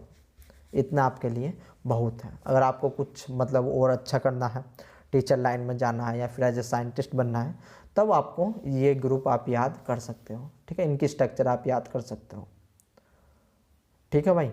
तो देखो अब आगे चलते हैं। देखो एक बात और समझो, जैसे कि लाइसिन है, तो यहाँ पर जो ये कार्बन की चैन जा रही है, यहाँ पर ये कार्बन अल्फा कार्बन है। मैंने पहले ही बताया था कि कार्बन अल्फा है, ये कार्बन आपका बीटा कहलाएगा, ये गामा कहलाएगा, ये एप्सिलॉन, ये डेल्टा और सो ऑन। इसी प्रकार से ये जो आपके अल्फा, बीटा, गामा ये ग्रीक वर्ड होते हैं, ग्रीक शब्द होते हैं, ठीक है ना। जैसे कि हमारे यहाँ पर क्या है, 1 इकाई 2 इकाई ये हिंदी में है, ठीक है ना। और ABCD है, ये इंग्लिश का है। तो alpha, beta, gamma, delta, epsilon ये ग्रीक के वर्ड होते हैं। ग्रीक की जो होती है आपकी गिनती होती है, ठीक है ना। तो ये C अल्फा कहलाती है। इसके बाद दूसरा बॉन्ड जो आता है ये आपका alpha, beta, gamma, delta, epsilon, ठीक है ना। इसलिए लाइसिन को एप्सिलॉन अमीनो के नाम से भी जाना जाता है, क्योंकि अमीनो के बाद एप्सिलॉन के बाद आपका अमीनो ग्रुप आकर के जुड़ जाता है। तो लाइसिन में आप ये बात याद रखना, ठीक है ना। दोबारा रिपीट करता हूँ कि आपका ये कार्बन अल्फा है, ये कार्बन बीटा है, ये carbon delta, alpha, beta, gamma, delta, epsilon. तो जो लाइसिन होता है वो एप्सिलॉन के बाद में अमीनो ग्रुप जुड़ा हुआ होता है, इसलिए लाइसिन को एप्सिलॉन अमीनो के नाम से भी जाना जाता है, ठीक है ना। इतना आपको पता चला। तो और थोड़ा और आगे बढ़ते हैं। ये वही वाला एग्ज़ाम आ गया। देखो अब तक मैंने जो बोला, जितना चिंगाड़ के बोला, वो सब मैंने यहाँ पर लिखा है। मैंने कहा था कि ना कि कुछ भी याद करने की ज़रूरत नहीं है, तो मैंने यहाँ पर लिखा। अब या तो मैं ऐसा है कि मैं इसको 1 बाय 1 एक लाइन आपको समझा दूँ, मैंने जबकि आपको समझा दिया है। इसमें ऐसा कुछ नहीं है कि मैं अगर आप यहाँ आपसे बोलूँगा तो आपकी मतलब इसमें ऐसा मतलब कुछ नहीं है कि मैंने आपको ना समझाया हूँ, ठीक है ना। तो क्या करना है बताओ, कुछ है इसमें यार थोड़ा सा जो मैंने आपको नहीं समझाया, तो वो क्या मैं समझाऊँ आपको? समझा देता हूँ, ठीक है। जो नहीं बताया वो बता देता हूँ। जैसे कि मैथ्योनिन 1 of 2 sulphur containing amino acid has a slightly non polar थायोईथर group in its side चैन। क्या कह रहा हूँ कि जो हमने मैथ्योनिन का भी स्ट्रक्चर देखा था, हमने देखा था कि सल्फर बॉन्ड जो सल्फर है वो अंदर की ओर प्रेजेंट है, ठीक है ना। तो पहली बात तो वो किसी से रिएक्शन नहीं करेगा सल्फर बॉन्ड, ठीक है ना। और दूसरी बात कि स्लाइटली नॉन पोलर होता है due to thioether group in its side chain, ठीक है ना। थोड़ा ही क्यों, हमने तो पूरा ही रख लिया, क्योंकि हमने पढ़ा है कि नॉन पोलर में हमारा MP गैबली, M का मतलब वहाँ पर मैथ्योनिन, तो हमने इसको पूरा ही रख लिया है, ठीक है ना। तो ये बात आप याद रख सकते हो। तो ग्लाइसिन सिंपलेस्ट स्ट्रक्चर होता है और स्मॉलेस्ट होता है, ठीक है ना। आपका नेचर में हाइड्रोफोबिक होता है। ये सब नॉन पोलर याद रखना, नॉन पोलर मतलब हाइड्रोफोबिक, और इसका मतलब न्यूट्रल, नॉन पोलर और आपका हाइड्रोफोबिक, ये तीनों एक ही है, ठीक है ना। तो इसको याद रख के चलना भी आप। ये आपका जो R ग्रुप की वजह से डिफरेंट टाइप के अमाइनो एसिड होते हैं। प्रोलीन क्या होता है? प्रोलीन सेकेंडरी अमाइनो एसिड के नाम से जाना जाता है और इसको हम इम्यूनो ग्रुप के नाम से भी जानते हैं प्रोलीन को। ठीक है ना, आगे बढ़ते हैं और थोड़ी आगे वाली स्लाइड देख लेते हैं। एरोमेटिक में मैंने आपको बताया था वाइफ यानी कि WYF, ट्रिप्टोफैन, टायरोसिन, फिनाइलएनालिन, तीनों के आपके हाइड्रोफोबिक होते हैं। ठीक है ना, तो आप इस बात को भी याद रख सकते हो।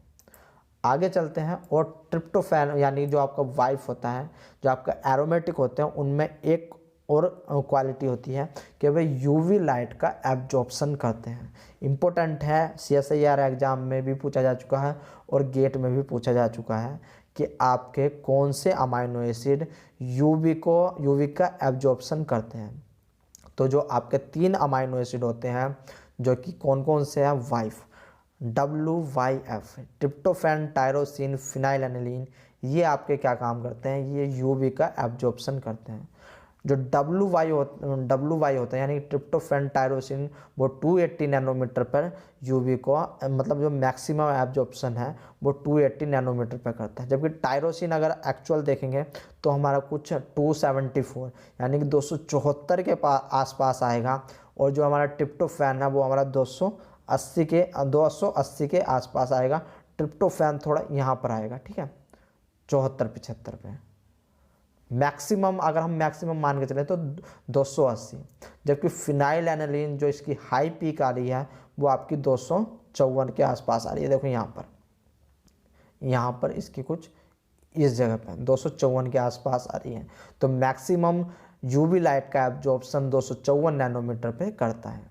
इसके बाद जो आपका न्यूक्लिक एसिड होते हैं, न्यूक्लिक एसिड में आपके 260 नैनोमीटर पर यूवी का एब्जॉर्प्शन करते हैं। ठीक है ना, तो इसमें आप ये बात याद रख लेना, थोड़ा ये है, पढ़ लेना एक बार, इनको पढ़ना ज़रूर। ठीक है ना, इनको जब आप नेक्स्ट लेक्चर में आओ तो इसको पढ़ के आना। 2-2, 3-3 मिनट की स्लाइड है, पढ़ के आना। अगर कुछ नहीं समझ में आता है तो आप मेरे से पूछ सकते हो। इसके बाद पोलर अनचार्ज ग्रुप आ जाते हैं, सब वही है जो मैंने आपको पीछे बताया है। ठीक है ना, अब मैंने बात की थी कि सिस्टीन देखो यहाँ पर सिस्टीन SH ग्रुप जो आपका सल्फरडाइल ग्रुप है वो बाहर की ओर आ रहा है। जब सिस्टीन आपस में कॉम्बिनेशन करेंगे तो वो सिस्टीन बनाएंगे, और ये सेम 4 नंबर का क्वेश्चन आपका CSIR में पूछा जा चुका है। तो याद रखना, स्पेलिंग याद रखना, इसमें ई है, इसमें भी है, इसमें ई नहीं है, यानी कि 2 ई मिलकर के आपकी 2 ई आपकी मिलकर के गायब हो जाएंगे। या फिर जब हम इस सिस्टीन को तोड़ेंगे, ब्रेक डाउन करेंगे, तो हमें 2 सिस्टीन ग्रुप मिलेंगे। ठीक है, तो आप इस बात को भी याद रख सकते हो। इसके बाद पॉजिटिवली चार्ज वाले जैसे कि बेसिक HRK होते हैं, वे आपके याद रखना, जो आपका हिस्टडीन होता है वो एज ए बफर की तरह काम करता है। क्योंकि जो हिस्टडीन होता है, हिस्टडीन में क्या होता है, उसका जो pH होता है वो न्यूट्रल होता है, यानी कि pH 6 से 7 के बीच में होता है। ठीक है ना, जो हिस्टडीन होता है उसका pH 6 से 7 के बीच में होता है। तो आप इतनी बात याद रख लेना। ठीक है, इसके बाद थोड़ा और आगे चलते हैं, हम देख सकते हैं निगेटिव चार्ज वाले। निगेटिव चार्ज में आपके एस्पार्टेट और ग्लूटामेट, ये 2 ही आते हैं। ठीक है ना, एस्पार्टेट और ग्लूटामेट। बट ये एस्पार्टेट जो है 2 एमाइड ग्रुप यानी जो आपके 2 अमाइनो एसिड है उनका निर्माण करते हैं। वे 2 अमाइनो एसिड कौन से हैं, एग्जाम मुझे कमेंट करके बताइए। ठीक है ना, कमेंट देखो यार, कमेंट जरूर क्या करो, अच्छा बुरा। वीडियो बना रहा हूँ मैं, किसके लिए बना रहा हूँ, आपके लिए। ठीक है ना, थोड़ी हाँ इतना है कि वीडियो इस समय कम आ रही है, लेकिन अब देखो ऐसा हो सकता है कि अगर मैं बनाना चाहता इस वीडियो के कम से कम 3 से 4 पार्ट बन जाते हैं। बट 3 से 4 पार्ट बनाने का फ़ायदा क्या, मुझे यहाँ पर कोई प्रमोशन नहीं करना, कुछ नहीं। ये उनके लिए है जो मेरे जैसे हैं, जो कहीं से सब्सक्रिप्शन नहीं ले सकते हैं। ठीक है ना, ये उनके लिए है। और इसमें जो मटेरियल मैं आपको प्रोवाइड करा रहा हूँ वो मटेरियल हो सकता है किसी प्लेटफॉर्म पर ऐसा ना प्रोवाइड कराया जाए। ठीक है, क्योंकि कम से कम मैंने आपको पहले ही बताया था 2 बुक लेकर के चल रहा हूँ, 2 कंपाइल बुक लेकर के चल रहा हूँ, 2 स्टैंडर्ड बुक लेकर के चल रहा हूँ, प्लस मेरे खुद के नोट्स हैं वे लेकर के चल रहा हूँ। इस लेक्चर को इसकी PDF बनाने के लिए मैं अभी सुबह से इसको तैयार कर रहा था इसकी PDF, ठीक है। अब जा कर के बनी है और टाइमिंग आज कितना हो रहा है, ऑलमोस्ट 11:30 बज रहा है, ठीक है ना। तो ये आपको सुबह ही मिल पाएगी। तो आपका लाइक, आपका कमेंट मेरे लिए बहुत ज़रूरी है। लाइक कमेंट नहीं करते तो फिर बेकार है वीडियो बनानी यार। तो इसलिए लाइक कमेंट कर दिया करो, और जो भी आपके साथ के होंगे उनको शेयर ज़रूर करना, क्योंकि देखो जितने का फ़ायदा हो जाए उतनों का अच्छा है, क्योंकि मैं आपके फ़ायदे के लिए ही बना रहा हूँ। तो शेयर ज़रूर करना इस वीडियो को, ठीक है। इसके बाद निगेटिव चार्ज में आपका एस्पार्टेट और ग्लूटामेट। एस्पार्टेट ग्लूटामेट आपके कौन से अमाइनो एसिड बनाते हैं, उस बात का जवाब आप मुझे दोगे, ठीक है ना, कमेंट में। आगे बढ़ते हैं। कुछ अनकॉमन अमाइनो एसिड आ जाते हैं जो कि इम्पोर्टेंट फंक्शन प्ले करते हैं, जैसे कि आपका 5 हाइड्रोक्सिलाइसिन आ जाता है, ठीक ना। 4 हाइड्रोक्सीप्रोलिन। 4 हाइड्रोक्सीप्रोलिन ये आपका प्रोलिन से डेरिवेटिव होता है, जबकि 5 हाइड्रोक्सिलाइसिन आपका लाइसिन से ड्राइव होता है, ठीक है ना। 6N मिथाइल लाइसिन ये आपका मायोसिन में हेल्प करता है, कॉन्स्टिट्यूट बनाता है मायोसिन का, एक कंडक्टाइल प्रोटीन मसल्स। मायोसिन हमारे मसल्स में हेल्प करती है, जबकि जो हमारे 4 हाइड्रोक्सीप्रोलिन होते हैं, 5 हाइड्रोक्सीलाइसिन होते हैं, ये क्या काम करते हैं, कोलेजन जिसे हम फिब्रस प्रोटीन कह देते हैं, उनके फॉर्मेशन में हेल्प करते हैं। इसके बाद एक आपका गामा कार्बोक्सी ग्लूटामेट आ जाता है, जो कि हमारे जब हमारे ब्लड का थक्का, मतलब जो खून का थक्का बनता है, रुधिर का थक्का बनता है, ब्लड क्लॉटिंग, उसमें हेल्प करते हैं आपका गामा कार्बोक्सी ग्लूटामेट, ठीक है ना।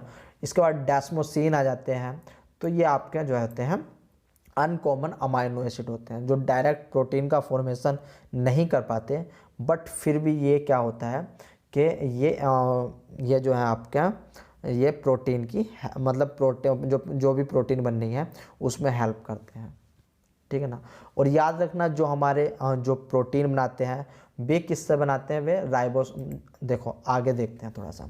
जो आपकी प्रोटीनोजेनिक और या फिर स्टैंडर्ड अमाइनो एसिड होते हैं वे राइबोसोमिकली प्रोटीन सिंथेसिस करते हैं, यानी कि जो प्रोटीन का सिंथेसिस होता है वो राइबोसोम के थ्रू होता है।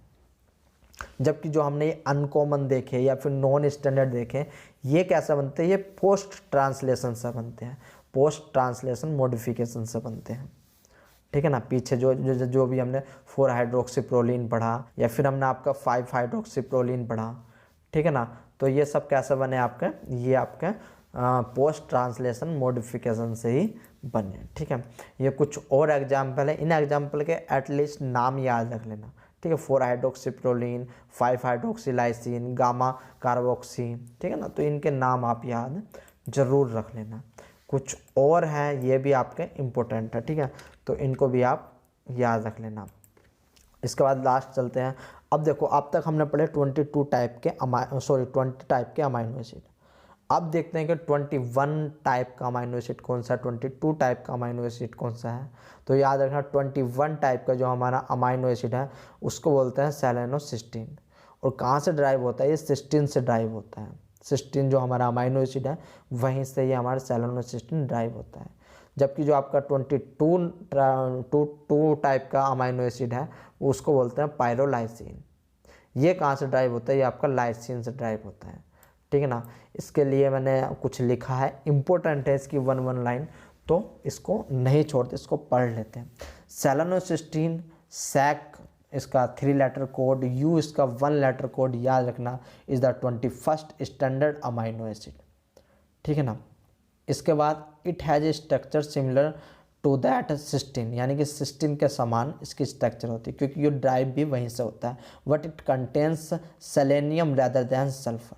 हमने सिस्टीन में देखा था कि हमारा SH ग्रुप पाया जाता है, जबकि यहाँ पर सेलेनियम SHE ग्रुप पाया जाता है। इसकी जो है स्ट्रक्चर वो मैं आपको दिखाऊंगा, ठीक है ना। हो सकता है मैंने इसमें रखी हो, अगर नहीं रखी होगी तो जो मेरा नेक्स्ट लेक्चर आएगा मैं उसमें दिखाऊंगा। तो इसमें सेलेनियम होता है rather than sulphur. It is incorporated into polypeptide during translation, ठीक है। However it is specified by A triple codon UGA code को ये कोड करता है, ठीक है। ए स्टॉप कोडोन, और आपका वैसे स्टॉप कोडोन कौन सा होता है, मेथियोनिन। तभी मैंने कहा था कि आप अगर ये पढ़ोगे तो जब हम जेनेटिक कोड पढ़ेंगे, न्यूक्लिक एसिड पढ़ेंगे, प्रोटीन पढ़ेंगे, एंजाइम पढ़ेंगे, तब इम्पोर्टेंट होने वाला है। ठीक है। इसके बाद सेलेनोसिस्टीन हैज इट्स आउन टीआरएनए, जो आपका टीआरएनए होता है, ट्रांसलेशन आपका आरएनए होता है, वो सेलेनोसिस्टीन के पास अपना होता है, containing the anticodon UCA and it's formed by modifying a serine that the base attached to the selenocysteine tRNA। ठीक है ना। Enzyme like glutathione peroxidase and formate dehydrogenase contain selenocysteine in their catalytic center। Very important है ये line कि enzyme likes glutathione peroxidase and formate dehydrogenase contain selenocysteine in their catalytic center। ठीक है। इसके बाद आपका पायरोलाइसिन आ जाता है। पाई, इसका 3 लेटर कोड पाइल होता है और इसका 1 लेटर कोड ओ होता है। Is the 22 standard amino acid. It is similar to lysine and is present in some bacterial protein. It is called UAG codon. ठीक है ना। तो सेलेनोसिस्टीन आपका यूजीए कोड कर रहा था, आपका पायरोलाइसिन यूएजी कोड करेगा। ठीक है। तो इसका ये कोडोन जरूर याद रखना कि सेलेनोसिस्टीन यूजीए और जो आपका पायरोलाइसिन होता है यूएजी।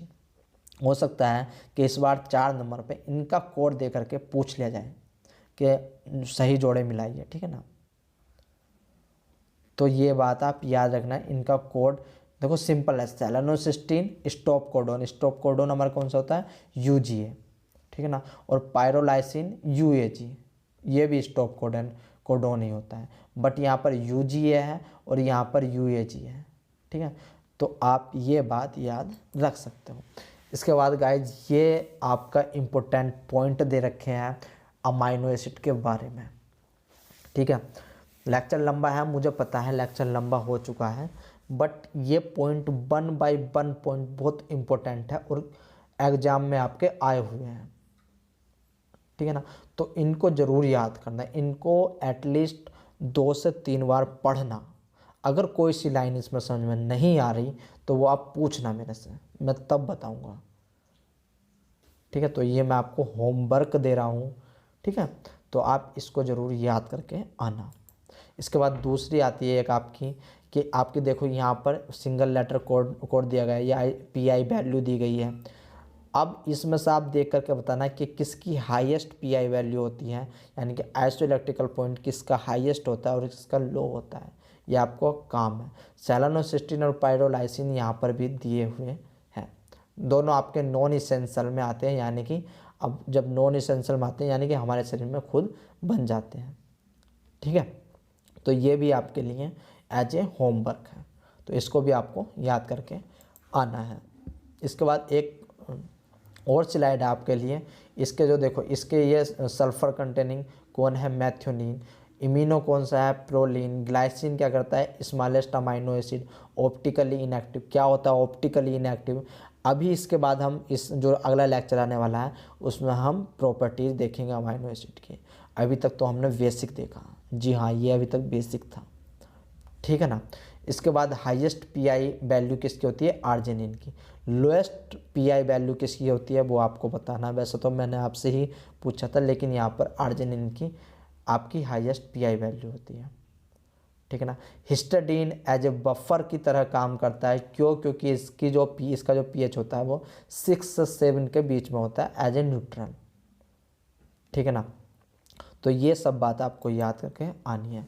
इसी के साथ ये लेक्चर यहीं पर समाप्त होता है।